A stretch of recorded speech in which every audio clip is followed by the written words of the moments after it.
जब अपनी आवाज आगे पहुंचाने का मकसद बंद हो गया, तब पत्रकारिता में कई ऐसे चेहरे निकलकर सामने आए जिन्होंने कई चैनल्स छोड़ दिए और खुद अपने दम पर यूट्यूब चैनल चलाए। आज ऐसे कई चेहरे हैं जहां जब जब सवाल उठाए गए कि गोदी मीडिया, तो ऐसे चेहरे निकलकर सामने आए जिनको लगा कि ये जो दाग है, ये जो धब्बा है, ये उनके कैरेक्टर पर भी लग रहा है। उनका जो नेचर है वो ऐसा नहीं है, वो ऐसे स्वभाव के नहीं है, वो ऐसी पत्रकारिता करते ही नहीं है। वो तो अपनी आवाज या जनता की आवाज रखते हैं। वो सवाल पूछते हैं, जवाब मिलता है। वो सवाल उठाते हैं और काम होते हैं। ऐसे कई पत्रकारिता हमने देखी हैं जो एक दल, एक पार्टी या एक क्षेत्र तक सीमित रहती हैं, और ऐसे में यहाँ नाम दे दिया जाता है गोदी मीडिया। ये बखूबी आज हर कोई जानता है कि गोदी मीडिया क्या है। ऐसे में कई ऐसे पत्रकार, कई ऐसे चेहरे निकलकर सामने आए जिन्होंने ऐसे चैनल्स का साथ छोड़ दिया। इसमें सबसे बड़ा नाम लिया जाए तो रवीश कुमार। आप सब जानते हैं रवीश कुमार कैसे अपने आप को आगे लाए थे। एनडीटीवी में काम करते थे, लेकिन जैसे ही उन्हें पता चला कि अब अडानी ग्रुप का इस पर हक होगा, यहाँ ऑनरशिप जो होती है वो इस तरीके से चलाई जाएगी, तो रवीश कुमार ने एनडीटीवी का साथ छोड़ दिया। इसके साथ साथ अभिसार शर्मा है, ये भी नेशनल चैनल्स को छोड़ देते हैं और अपना यूट्यूब चैनल चलाते हैं। इसके अलावा अजीत अंजुम है और पुणे प्रसून वाजपेयी है। ये मैं कुछ चेहरों के नाम बता रही हूँ जो खुद नेशनल चैनल्स को छोड़कर अपना यूट्यूब चैनल चला रहे हैं। क्यों? क्योंकि उन्हें मालूम है कि जब तक वो वहां पर रहेंगे वो सच्चाई को सामने नहीं रख पाएंगे। क्यों? जब तक वो वहां रहेंगे अपनी आवाज नहीं उठा पाएंगे, क्योंकि वो सवाल पूछेंगे और उन्हें चैनल से बाहर का रास्ता दिखा दिया जाएगा। और ये सिर्फ पत्रकारिता के क्षेत्र में नहीं है, हर क्षेत्र में ये लागू होता है। और मैं क्यों चर्चा कर रही हूँ, इसके पीछे की सबसे बड़ी वजह है एक नाम, वो नाम है फैजल खान। फैजल खान को लेकर आप सोच रहे होंगे कि ये कौन है, ये कैसे चर्चा होगी और क्यों इस नाम को आगे लाया जा रहा है। लेकिन अगर फैजल खान का नाम लेने के साथ साथ मैं खान सर कहूं तो आप बखूबी समझ जाएंगे कि मैं किस पर चर्चा करने जा रही हूँ। हाल फिलहाल में खान सर को लेकर बड़ा विवाद हमने देखा। खान सर जहां ना धर्म को देखते हैं बल्कि हर वर्ग के बच्चे को पढ़ाते हैं, समझाते हैं, और उनके पढ़ाने की शैली की वजह से ही कई ऐसे छात्र छात्राएं हैं जो एक अच्छे पोस्ट पर है, एक अच्छी पोजीशन पर है, और अपने भविष्य को जिस तरह से उन्होंने संवारा है, इसका जो क्रेडिट है वो कई बार कई बच्चे खान सर को भी देते हैं।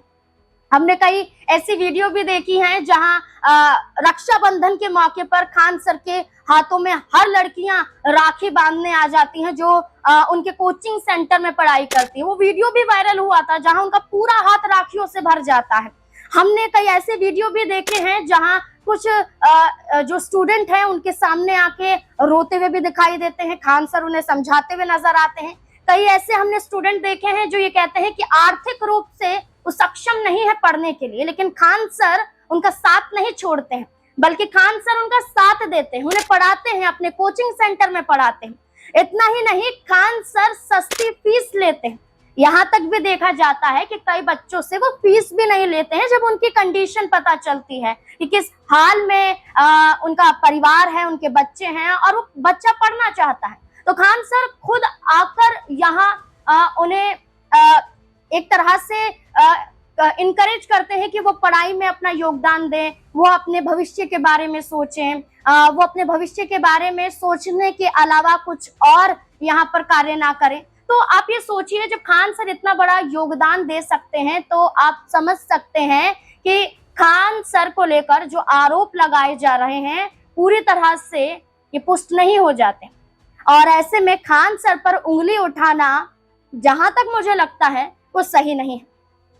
हम ये जरूर कहेंगे कि आज हर राज्य में कई कोचिंग सेंटर हैं, कई फेमस कोचिंग सेंटर हैं जो सही तरीके से पढ़ाते हैं, लेकिन कई ऐसे कोचिंग सेंटर भी हैं जो सिर्फ अपना नाम बनाने के लिए, अपना फेम बनाने के लिए कई तरह से एडवर्टाइज भी करवाते हैं, मोटी फीस भी ली जाती है बच्चों को पढ़ाने के लिए। लेकिन खान सर की तरफ से ऐसा कुछ नहीं देखा गया है। खान सर को लेकर तो हमेशा से सिर्फ ये कहा गया है कि बिहार में उन्होंने ना सिर्फ कोचिंग सेंटर चलाया है बल्कि प्राइवेट हॉस्पिटल भी खोला है, ताकि यहाँ पर जो भी इलाज हो वो बिहार में रहकर हो सके, लोगों को दिल्ली ना जाना पड़े, दिल्ली ना भागना पड़े। लोग असुविधा के कारण कई बार ऐसा देखा जाता है कि व्यवस्था नहीं हो पाती है, अन्य राज्य में नहीं पहुंच पाते हैं, तकलीफों का सामना करना पड़ता है, कई घर उजड़ जाते हैं।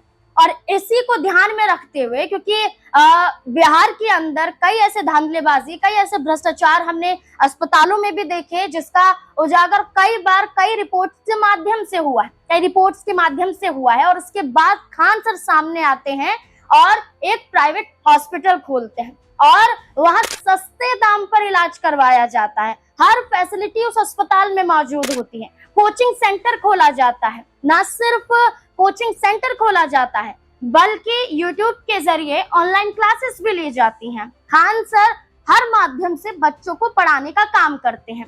लेकिन क्या देखा जाता है कि सबसे पहले अंजना ओम कश्यप आती हैं, एक ऐसी एंकर जो अपने आप को बेबाक बताती हैं, लेकिन उनके ऊपर टैग गोदी मीडिया का लगा हुआ है। ये लोगों द्वारा बार बार कहा जाता है कि ये सिर्फ एक ही पक्ष को दिखाने का काम करते हैं। अब ऐसे में आप ये देखिए, अंजना ओम कश्यप आती हैं और ये पूरा मामला होता है नीट पेपर लीक से जुड़ा हुआ। इसके बाद एक रिपोर्ट लेकर आती हैं, उसमें वो खुलकर कहती हैं कि कुछ ऐसे शिक्षक हैं, कुछ ऐसे टीचर हैं जो सिर्फ फेम कमाने के लिए, अपना नाम बनाने के लिए, फेमस होने के लिए यूट्यूब पर आते हैं और कुछ भी पढ़ाकर चले जाते हैं।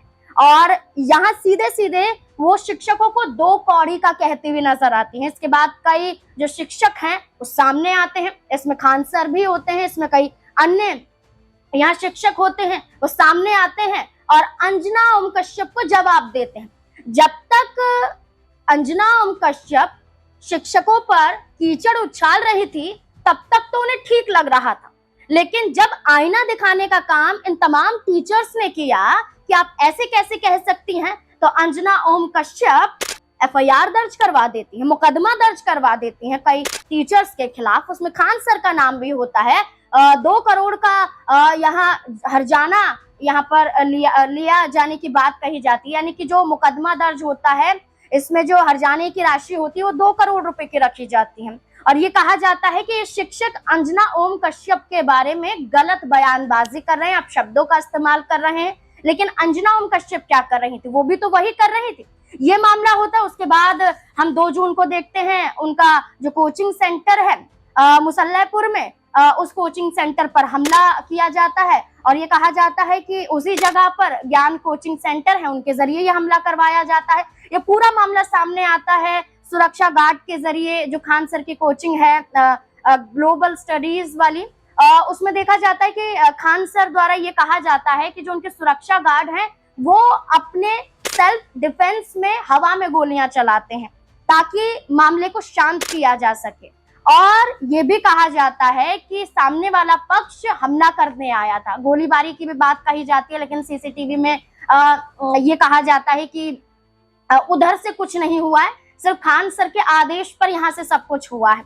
इसके बाद पूरा माहौल जो बिगड़ता है उसे संभालने की कोशिश खान सर करते हैं, लेकिन मामला जब कानूनी रूप ले लेता है और जांच के दायरे में आता है तो खान सर पर ही उंगलियां उठ जाती हैं।